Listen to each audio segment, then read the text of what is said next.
Hello, Royals fans. Erik Jesberger here. A pregame interview with interim head coach Coach Binkley ahead of Game 2 of 3 on the weekend against the Worcester Railers. Coach, an opportunity to assess last night. What did the team lack and looking to have sharpen up here in round 2? Way too many turnovers. Way too many turnovers. And I take responsibility for putting 5 new guys in the lineup. I have not hid it from anybody that I will do what I think will make this team better. And those players played last night because I think they make us better. And I don't have an issue with the new players. It's an adjustment. It's a change. What I have an issue with is my experienced players and guys that have been in the league a while and guys that have plenty of games under their belt and have been here long enough to know what I expect and what I want. And the lack of execution, the amount of turnovers is just baffling. And I can switch things within a structure. I can change systems. I can't change them making mental errors and throwing the puck up the middle of the ice and giving another team a breakaway. I can't fix that.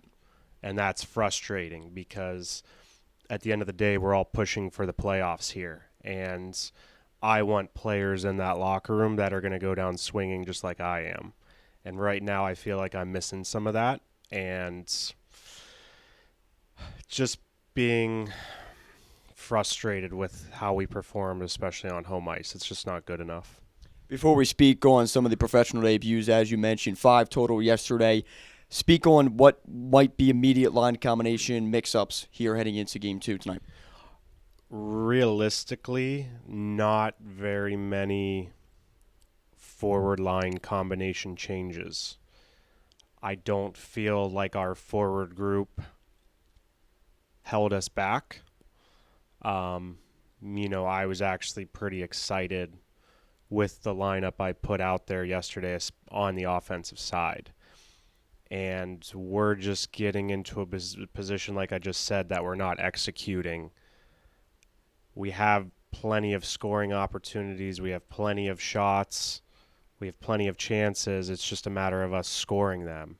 And on the flip side, it's like we make one mistake. We turn our brains off as a team for 3 minutes and we give up 3 goals, which to me should have been 3 goals. It was only 2 because they called the one back.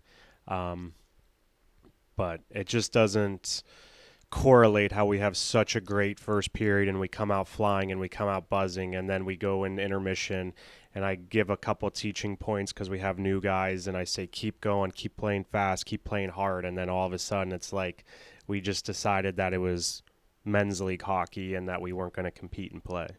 If you could elaborate, of course, there's film you chop up. There's those lessons you bring there to the locker room and the intermission conversations. Is that something that those lulls you were talking about in games is something that the team being a bit too aggressive, a bit too conservative? Could you speak on what that difference is between a successful first period and a bit of a slow start in the second that comes back to bite you? I would say maybe we get a little too conservative, and in the fact we get a little scared. We give up a goal in the first period, which I don't think was a good goal to give up, but we come back and we respond. We make it 1-1. We go into the intermission tied. Not a big deal. But then all of a sudden we come out and we give up 1, and then we give up 2. And it's like, do I need to waste my time out as a coach 6 minutes into the second period and be like, guys, we're okay. We're fine. You guys still have over half a game left to score a couple goals. That's where leadership has maybe been missing.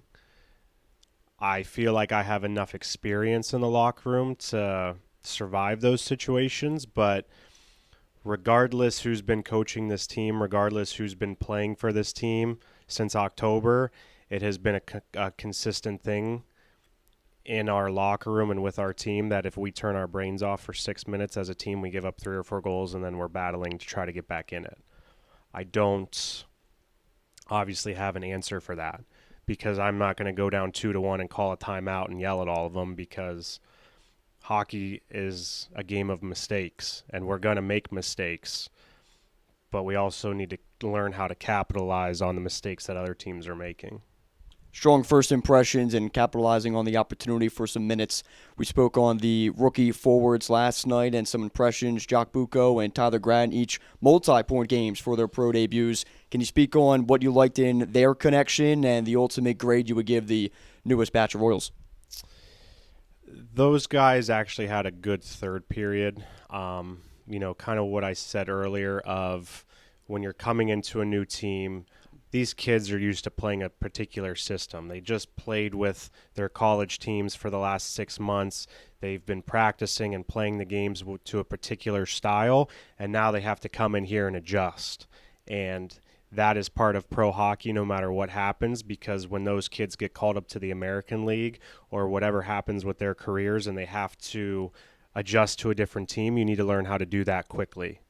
So for them, I thought it was a little bit of a slow start, getting their feet wet, traveling in this week from their various locations.